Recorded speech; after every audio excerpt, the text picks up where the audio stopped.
अस्सलामु अलैकुम रहमतुल्लाहि व बरकातुहू। आज हम बरख़े रवा इस चैप्टर का पार्ट 3 जो है डिस्कस करेंगे। चलिए शुरू करते हैं। इसके बाद मौसिल और हाजिज़, कंडक्टर और इंसुलेटर। अब हम लोगों को पता है मौसिल आप किसे कहते हैं, जिससे करंट पास होता है वो मौसिल, जिससे करंट पास नहीं होता वो इंसुलेटर यानी हाजिज़। लेकिन हमें मज़ाहिमत की बुनियाद पर कहना है। अब फिर से एक मरतबा देखते हैं, मज़ाहिमत यानी क्या? रुकावट। ये समझिए, करंट के बहाव में रुकावट है, यानी करंट नहीं बह रहा है। इसका मतलब क्या होगा? रुकावट ज़्यादा है। मज़ाहिमत ज़्यादा, रुकावट ज़्यादा। रुकावट ज़्यादा, करंट नहीं बह रहा है। जब करंट नहीं बहेगा इसका मतलब वो चीज़ हाजिज़ है। यानी जिन अशिया की मज़ाहिमत बहुत ज़्यादा होती है, जिन अशिया के अंदर करंट के बहाव में रुकावट बहुत ज़्यादा होती है, उनमें करंट पास नहीं होता, ऐसी अशिया को हम हाजिज़ कहते हैं। जबकि मौसिल क्या है? जिनके अंदर करंट आसानी से पास होगा। करंट आसानी से पास हो रहा है इसका मतलब ये है कि इसमें रुकावट नहीं है। रुकावट नहीं है यानी कि मज़ाहिमत बहुत ही कम है या नहीं है। इन्हें हम क्या कहते हैं? मौसिल। मौसिल में बरक़ी रौ बआसानी गुजर सकती है। याद रखिए, मौसिल यानी जिनकी मज़ाहिमत बहुत ही कम है, और हाजिज़ यानी जिनकी मज़ाहिमत बहुत ही ज़्यादा है। इसके बाद मज़ाहिमों का निज़ाम और इनकी असर अंगेज़ मज़ाहिमत। अब मज़ाहिमतों को हमें मुसलसिल और मुतवाज़ी जोड़ में जोड़ना है। बहुत ही इम्पॉर्टेंट बिट है ये, डेरिवेशन। अब यहाँ पर फिगर में देखिए, मज़ाहिम मुसलसल जोड़ में R1, R2, R3 तीन मज़ाहिम के सिरे एक के बाद एक जोड़े गए। ऊपर नीचे इस तरीके से जब हमें वेव की शक्ल में नज़र आ रहा है, इसे हम मज़ाहिमत कहते हैं। तीन मज़ाहिम एक के बाद एक जोड़े गए हैं, सीरीज़ में मुसलसिल जोड़े गए हैं। ऐसा जोड़ क्या कहलाता है? मुसलसिल जोड़। अब याद रखें कि ये बैटरी से, यानी कि जो सेल यहाँ पर ई जो हमें नज़र आ रहा है, इससे मज़ाहिमत जोड़ दिए गए हैं। तो यहाँ पर सीरीज़ में करंट कैसा होगा? सबके अंदर सेम होगा। सबके अंदर यकसा बरक़ी रौ क्या होती है? बहती है। यानी R1 में से भी I करंट जाएगा, R2 से भी I जाएगा, R3 से भी I। इसका मतलब अगर कभी ये बैटरी जो है या जो सेल है, ये अगर 100 एम्पियर करंट दे रही है तो R1 से भी 100, R2 से भी 100 और R3 से भी 100। ये याद रखें। लेकिन इनके दरमियान वोल्टेज जो होगा वो क्या होगा? डिफरेंट होगा। इन दोनों सिरों के दरमियान बरक़ी ख़वा का फ़र्क होगा। वोल्टेज सबके अंदर क्या हो जाएगा? अलग अलग होगा। तो अब हमें क्या करना है? वोल्टेज डिफरेंट है तो तमाम वोल्टेज की हमें एडिशन करनी है। V = V1 + V2 + V3 मसावात number 1। अब यहाँ पे देखिए कि तमाम मुसलसिल जोड़ में जोड़े गए हैं, यानी कि सीरीज़ में है। सीरीज़ के लिए हम S का इस्तेमाल करेंगे, तो रेजिस्टेंस सीरीज़ में क्या हो जाएगा? RS, यानी मजमुई मज़ाहिमत जो हो जाएंगी वो RS। अब मसावत 1 आप लोगों को समझ आ चुकी है कि जो यहाँ पर अलग होगा, जिसके अंदर डिफरेंस होगा, वो लेना है। V = V1 + V2 + V3। Ohm का कानून आप लोगों को पता है। ओहम V = IR, अभी हो चुका है। V = IR, तो V1 क्या हो जाएगा? IR1। V2 क्या हो जाएगा? IR2। V3 क्या हो जाएगा? IR3। तो इन सब की कीमतें मसावत 1 में रखें। I1 R1 क्यों नहीं ले रहे हैं हम V1 की जगह पे I1 R1? क्योंकि करंट सबके अंदर सेम है। R1 में I1, R2 में I2, R3 में I3, ऐसा नहीं है। R1 में भी करंट I, R2 में भी I और R3 में भी I। तो क्या हो जाएगा? V की जगह पे हम IRS। RS क्यों? क्योंकि सीरीज़ में है। V1 की जगह पे IR1, V2 की जगह IR2, V3 की जगह IR3। अब यहाँ पे सब में कॉमन I कॉमन निकल गया है, ये I कैंसिल कर देंगे, तो RS = R1 + R2 + R3। बहुत ही इंपॉर्टेंट फार्मूला है। मुसलसल जोड़ में तमाम रेजिस्टेंस की हमें क्या करनी है? एडिशन। जितने भी, अब यहाँ पे 3 है, R1 + R2 + R3, 4 होते थे तो +R4, 5 रहते थे तो +R4 + R5। इस तरीके से हम बढ़ा सकते हैं। अगर n मज़ाहिम को मुसलसिल जोड़ा जाए, हमें पता नहीं है 100, 200, 1000 कितने भी मज़ाहिम को हम अगर जोड़ना है तो फार्मूला तब क्या हो जाएगा? R S is equals to R1 plus R2 plus R3 plus and so on, यानी कहीं तक भी प्लस Rn। तो मुसलसिल जोड़ में फॉर्मूला हो गया है R S is equal to R1 plus R2 plus R3। मुसलसिल जोड़ में तमाम मज़ाहिमतों की हमें क्या करनी है, जमा करनी है। तो हमने क्या देखा, अगर मज़ाहिम को मुसलसिल जोड़ में जोड़ा जाए तो हर मज़ाहिम से यकसा बरखिरा गुजरती है, यानी सबसे गुजरने वाला करंट आई कैसा होगा, सेम होगा। मज़ाहिम के जोड़ की कुल मज़ाहिमत तमाम मज़ाहिम के मजमूए के बराबर होती है। यानी यहाँ पर अगर हम ये कहें R1 की कीमत है 2, R2 की है 2, R3 की है 2, तो टोटल कितनी हो जाएंगी, 2 जमा 2 जमा 2, टोटल हो जाएंगी 6 हो जाएंगी। यानी कि यहाँ पर जो एडिशन होगा ये मजमूए के बराबर होगा। बरक़ी जोड़ के दरमियान का बरक़ी ख़वा का फ़र्क तमाम मज़ाहिम के दरमियान बरक़ी ख़वा के फ़र्क के मजमूए के बराबर होगा। यानी यहाँ पे कहीं की बात की जा रही है, वोल्टेज की बात की जा रही है। तो यहाँ पर हम जो है वो देखेंगे कि V is equals to V1 plus V2 plus V3 बताया गया है। मज़ाहिम के मुसलसिल जोड़ में मजमूई मज़ाहिमत इनफरादी मज़ाहिमत से ज़्यादा होती है। मजमूई यानी कि टोटल आंसर अभी हमने कितना करे थे, 6, 2 जमा 2 जमा 2 कितना हो गया, 6 हो गया।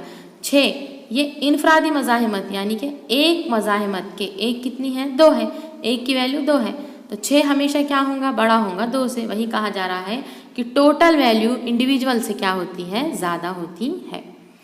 ये जोड़ दौर में मज़ाहिमत के इजाफे के लिए इस्तेमाल करते हैं। यानी याद रखें, ये पॉइंट बहुत इंपॉर्टेंट है, अगर आपको क्या करना है, मज़ाहिमत को बढ़ाना है यानी रेजिस्टेंस को हमें इंक्रीज़ करना है, तो आप मुसलसिल जोड़ेंगे या मुतवाज़ी, तो ऑब्वियसली हम जो है वो कैसे जोड़ेंगे, इन्हें मुसलसिल में, क्योंकि मुसलसिल में वैल्यू क्या हो रही है, मज़ाहिमत की बढ़ रही है।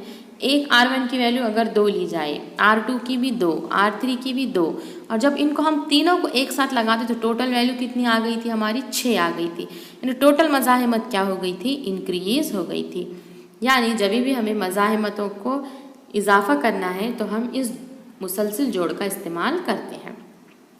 अब मुसलसिल जोड़ पर मबनी मिसाल देख लेते हैं। आप लोगों को 3 रेजिस्टेंसेस दिए गए हैं, 15 ओहम, 3 ओहम और 4 ओहम। अगर इन्हें मुसलसिल जोड़ में जोड़ा जाए बहुत ही आसान है, सबकी आप सिंपली एडिशन कर दें, R1 plus R2 plus R3, 15 जमा 3 जमा 4, टोटल कितना हो गया है, 22 ओहम। तो इस दौर की मजमूई मज़ाहिमत 22 ओहम होंगी। इसके बाद मज़ाहिम के मुतवाज़ी जोड़, अभी हमने मुसलसिल जोड़ में देखा था, अब मुतवाज़ी जोड़ में देखिए। मुतवाज़ी यानी एक के नीचे एक आप लोगों को क्या करना है, जोड़ना है। R1, R2, R3 के दोनों जानिब के सिरे मुताल्लिक़ा जानिब एक साथ जोड़िए, तो इस जोड़ को हम मुतवाज़ी जोड़ कहते हैं, जैसा कि शक्ल में दिखाया गया है। अब फ़र्ज़ कीजिए, अब ये जो ई बैटरी है इससे हमें क्या करा, आई करंट हम टोटल यहाँ से दे रहे हैं, तो ये करंट जो है वो गुजरते हुए समझो कहाँ चले जाएगा, पॉइंट सी पर आकर वो रुक गया। अगर मैं 100 ओहम करंट दे रही हूँ तो क्या होगा, अब ये जो 100 ओहम है ये सी पॉइंट पे जाके क्या हो जाएगा, डिवाइड हो जाएगा, यानी कि R1 में अलग करंट, R2 में अलग, R3 में अलग। सेम करंट होगा क्या, नहीं होगा। तो याद रखिए मुसलसिल जोड़ में करंट क्या था, सेम था, और वोल्टेज क्या था, डिफरेंट था। अब मुतवाज़ी जोड़ में करंट अलग होगा लेकिन वोल्टेज सबका सेम होगा। याद रखें हमारे घरों में भी जब हम क्या करते हैं, जितने भी आलात हैं, फ्रिज है, उसी तरीके से टीवी है, वॉशिंग मशीन है, जितने भी आलात हैं ये सब मुतवाज़ी जोड़ में जोड़े गए हैं, क्योंकि मुतवाज़ी जोड़ में पैरेलल में जोड़ने की वजह से सबका वोल्टेज क्या होता है, सेम होता है। तो यहाँ पर वोल्टेज क्या है, सबका सेम है, करंट सबके अंदर अलग अलग है। यानी R1 से गुजरने वाला करंट I1 होगा, R2 से गुजरने वाला I2 होगा और R3 से I3 होगा। इसलिए जो अलग है उनकी हम एडिशन ले लेंगे, तो टोटल करंट I किसके बराबर है, I1 plus I2 plus I3, मसावात number 1। अब यहाँ पे देखिए, फ़र्ज़ कीजिए कि RP पैरेलल में जोड़ रहे हैं तो हम RP लफ्ज़ इस्तेमाल करेंगे, सीरीज़ में हमने RS लिया था। तो अब देखिए हमें ओहम का क़ानून पता है, V is equals to I R, ये फार्मूला है, V is equals to I R. तो I का फार्मूला होगा V अपॉन R, I का formula V upon RP, I1 का V upon R1, I2 V upon R2, I3V/R3। यहाँ पर V1, V2, V3 नहीं लेना है, सबकी जगह पे V रखना है। क्यों V? क्योंकि तीनों के अंदर जो वोल्टेज है वो कैसा है, सेम है। बात याद रखें, वोल्टेज सेम है इसलिए V यूज़ कर रहे हैं। अब ये तमाम वैल्यूज़ इक्वेशन 1 में रखें तो I की जगह पे V/RP, I1 V/R1, I2 V/R2, I3 V/R3। V common ले लिया है सब तरफ से और इन्हें लेफ्ट और राइट साइड से हमने कैंसिल कर दिया तो आ जाएगा 1/RP is equal to 1/R1 plus 1/R2 plus 1/R3। यानी कि अगर हमने तीन रेजिस्टेंसेस को मुतवाज़ी जोड़ में पैरेलल में जोड़ा है तो फॉर्मूला हो जाएगा 1/R1 plus 1/R2 plus 1/R3। अब अगर हम 4 मज़ाहिमत लेते थे तो 1/R4, 5 लेते थे तो 1/R5। यानी अगर n मज़ाहिम की तादाद को मुतवाज़ी जोड़ में जोड़ा जाए तो क्या हो जाएगा वो 1/RP is equal to 1/R1 plus 1/R2 plus 1/R3 plus and so on, यानी कहीं तक भी लेंगे प्लस 1/Rn। याद रखें सीरीज में हमने RS is equal to R1 plus R2 plus R3 लिया था, यहाँ पे हमें 1/RP is equal to 1/R1 plus 1/R2 plus 1/R3 लेना है। अगर दिए हुए मज़ाहिम को मुतवाज़ी जोड़ में जोड़ा जाए तो जोड़े गए तमाम मज़ाहिम का माकूस यानी 1/RP हर मज़ाहिम के माकूस के मजमूए के बराबर है। यहाँ पे हम देख सकते हैं हर मज़ाहिम यानी R1, उसका माकूस यानी 1/R1, दूसरे का 1/R2, तीसरे का 1/R3, इनके माकूस के बराबर है। हर मज़ाहिम से गुजरने वाली बरक़ी रौ मज़ाहिमत के माकूस तनासुब में होती है। यानी हम I और R का रिलेशन देख सकते हैं फॉर्मूले में। देखिए I is equal to V/RP, यहाँ पे जो दिया गया है I यानी करंट, R यानी रेजिस्टेंस यानी मज़ाहिमत, दोनों एक दूसरे के कैसे हैं, माकूस है। यानी मज़ाहिमत बढ़ेंगी तो करंट कम होगा, अभी कहा गया था रुकावट बढ़ गई करंट कम होगा। हर मज़ाहिम के दरमियान बरक़ी ख़वा के सिरे का फ़र्क यानी वोल्टेज कैसा होता है, यकसा होता है। याद रखिए मुतवाज़ी जोड़ में वोल्टेज क्या है, यकसा होता है। मुतवाज़ी जोड़ में मजमूई मज़ाहिमत इनफरादी मज़ाहिमत से कम होती है, यानी जो टोटल 1/RP जो आंसर हमें आएगा वो 1/R1 से भी क्या होगा, कम होगा। यानी टोटल वैल्यू एक वैल्यू से भी क्या होगी, कम होगी। आगे के प्रॉब्लम में हम ऐसे समझाती हूँ। दौर में मज़ाहिमत कम करने के लिए इस जोड़ का इस्तेमाल करते हैं, यानी जब भी हमें मज़ाहिमत को रुकावट को कम करना है तो हम मुतवाज़ी जोड़ का इस्तेमाल करते हैं। अब चलिए एक इसकी मिसाल देख लेते हैं। यहाँ पर आप लोगों को 3 रेजिस्टेंसेस दिए गए हैं, पहला है 15, दूसरा है 20 और तीसरा है 10। अब ये मुतवाज़ी जोड़ में जोड़े गए हैं तो हमें इसे हल करना है। फॉर्मूला मुतवाज़ी जोड़ का 1/RP is equal to 1/R1 plus 1/R2 plus 1/R3। 1/R1 15, 20 और 10, इनका हम LCM निकालेंगे, इसे सॉल्व करेंगे तो आंसर आ जाएगा हमारा 1/RP 13/60। लेकिन हमें RP मालूम करना है, ये तो 1/RP है, माकूस है ये, लेकिन हमें RP मालूम करना है तो हम इसका पूरा रिवर्स ले लेंगे तो क्या हो जाएगा 60/13। तो हम इसे तकसीम करेंगे तो जवाब आ जाएगा 4.615 ओहम। अब यहाँ पे देखिए जो टोटल आंसर जो हमारा फाइनल आंसर आया है वो है 4.615।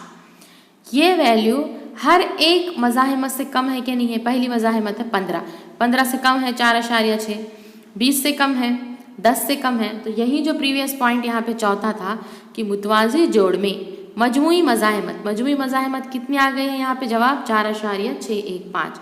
इनफरादी मज़ाहिमत से कम है, इनफरादी यानी कि सिंगल जो वैल्यू है 15 से कम है, 20 से भी कम है, 10 से भी कम है। यानी टोटल आंसर जो है वो इनफरादी मज़ाहिमत से क्या आता है, कम आता है।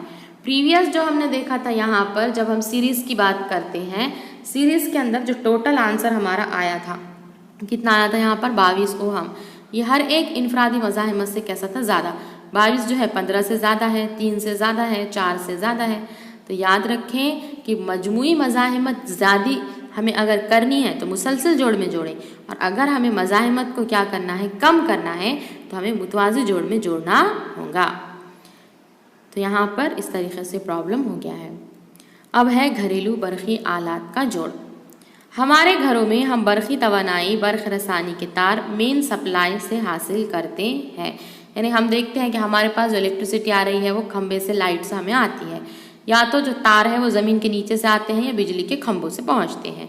तो तार जो है यहाँ पे एक बारदार लाइव तार और दूसरा न्यूट्रल मोतदिल होता है।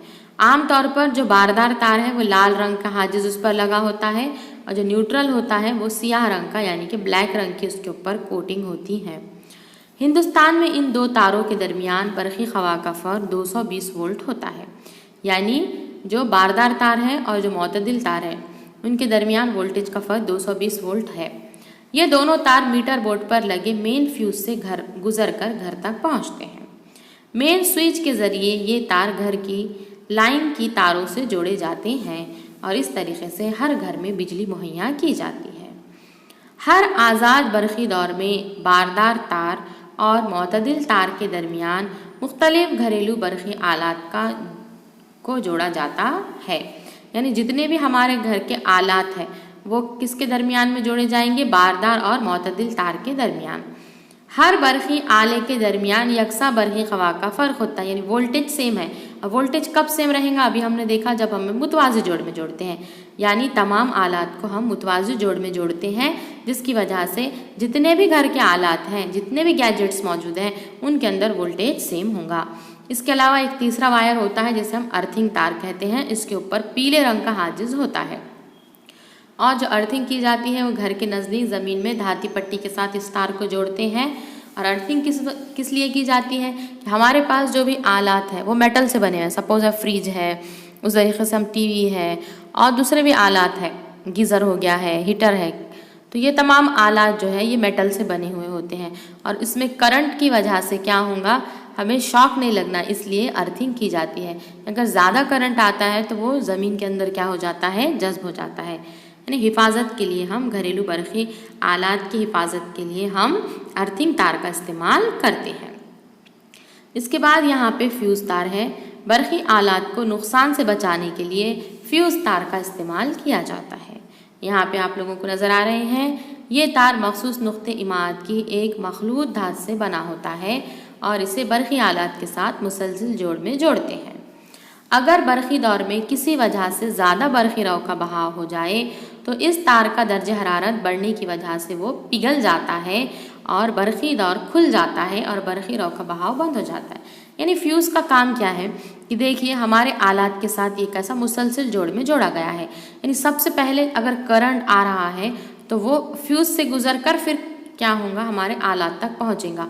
अगर सपोज़ हमें 2 एम्पियर करंट की ज़रूरत है, हमारे आलात को 2 एम्पियर की ज़रूरत है और अगर 4 एम्पियर करंट क्या हो रहा है, गुजर रहा है, तो सबसे पहले जो फ्यूज़ तार है वो क्या हो जाएगा, वो 4 एम्पियर की वजह से वो फ्यूज़ जो है वो पिघल जाएगा। फ्यूज़ के पिघलने की वजह से क्या होगा, यहाँ पर जो करंट का फ्लो है वो क्या हो जाएगा, रुक जाएगा, करंट बहना बंद हो जाएंगी और इस तरीके से वो 4 एम्पियर करंट हमारे आलात को नहीं पहुँच पाएगा और इस तरीके से हमारे आलात महफूज रहेंगे।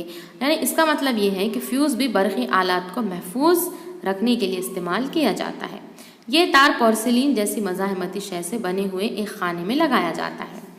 घरेलू आलात के लिए हम 1 एम्पियर, 2 एम्पियर, 3, 4, 5 और 10 एम्पियर तक के फ्यूज़ का इस्तेमाल करते हैं। 10th क्लास में आप लोगों को इसकी पूरी डिटेल दी गई है। अब बिजली का इस्तेमाल करते वक्त बरती जाने वाली एहतियातें कौन सी हैं? घरों की दीवारों पर लगाए हुए स्विच या सॉकेट को ऊंचाई पर लगाना चाहिए ताकि बच्चों का हाथ इस तक ना पहुंच सके और बच्चे इसमें कील या पिन वगैरह ना डाल सके। प्लग को सॉकेट से निकालने के लिए प्लग को ही पकड़ना चाहिए, तार पकड़कर नहीं खींचना चाहिए। अब आजकल हम देख रहे हैं कि लोग क्या कर रहे हैं अपनी सहूलत के लिए, जहाँ पर बेडरूम है तो बेड के बिल्कुल क़रीब में ही क्या कर रहे हैं, लोग स्विच सॉकेट को क्या करें वहीं पर लगा रहे हैं कि ईज़िली वहाँ से बटन ऑन ऑफ कर सकते हैं। लेकिन ऐसा नहीं करना चाहिए। ये स्विच है, सॉकेट है, इनको ऊंचाई पर लगाना चाहिए ताकि बच्चों के हाथ वहाँ तक ना पहुँच सके। उसी तरीके से बच्चे जो है वो क्या करते हैं, बोर्ड के अंदर पिन डालते हैं, कीला डालते हैं, ये वो ना डाल सके। बरक़ी आलात की जब भी हम सफाई कर रहे हैं तो बरक़ी रव बंद करना चाहिए, प्लग को सॉकेट से निकाल लेना चाहिए। बरक़ी आलात का इस्तेमाल करते वक्त हाथ हमेशा खुश्क होने चाहिए या रबर के जूते या चप्पल का इस्तेमाल करना चाहिए, जिसकी वजह से बरक़ी रौ हमारी बॉडी से नहीं गुजर सकती और हमारा जिस्म जो है वो बिजली के झटके से महफूज रहता है। और अगर कोई शख्स ये बारदार तार को छू ले या अगर वो तार से क्या है चिपक जाए तो फ़ौरन हमें मेन स्विच क्या करना है, बंद करनी चाहिए। अगर स्विच दूर हो या इसका मुकाम हमें मालूम ना हो तो सॉकेट से पिन निकालना चाहिए और उस शख्स को डायरेक्टली हमें पकड़ना नहीं चाहिए, बल्कि क्या करना चाहिए, लकड़ी जैसी गैर मौसिल शय से इस शख्स को तार से दूर करना चाहिए। एक और जो है यहाँ पर याद रखें कि कभी कभार घर में क्या हो जाती है, लाइट के बोर्ड में आग लग जाती है या और कुछ रीज़न की वजह से स्विच में क्या हो जाती है, यहाँ पर आग लग जाती है। तो क्या करते हैं लोग, गलती से इसमें पानी का इस्तेमाल करते हैं। तो ऐसा नहीं करना चाहिए, बल्कि जो सूखी मिट्टी होती है, रेत होती है, वो लाकर उस पर डालना चाहिए। तो इस तरीके से बिजली का इस्तेमाल करते वक्त के बरती जाने वाली एहतियाती तदाबीर थी। तो यहाँ पर हमने 9वीं जमात का बरक़ी रवां जो सबक है वो भी मुकम्मल तौर से कंप्लीट कर चुके हैं। ये फ़िज़िक्स का चैप्टर है, लिहाजा थोड़ा आप लोगों को समझने में दुश्वारी पेश आ सकती है, लेकिन बार बार इस वीडियो को देखिए और तमाम पॉइंट्स को आप नोटबुक के अंदर क्या है नोट करते चलें। बार बार देखने की वजह से आप लोगों के पॉइंट्स जो है वो क्या होंगे, क्लियर होंगे। और फिर भी अगर आप लोगों को कोई डाउट है तो आप हमें कमेंट बॉक्स में पूछ सकते हैं।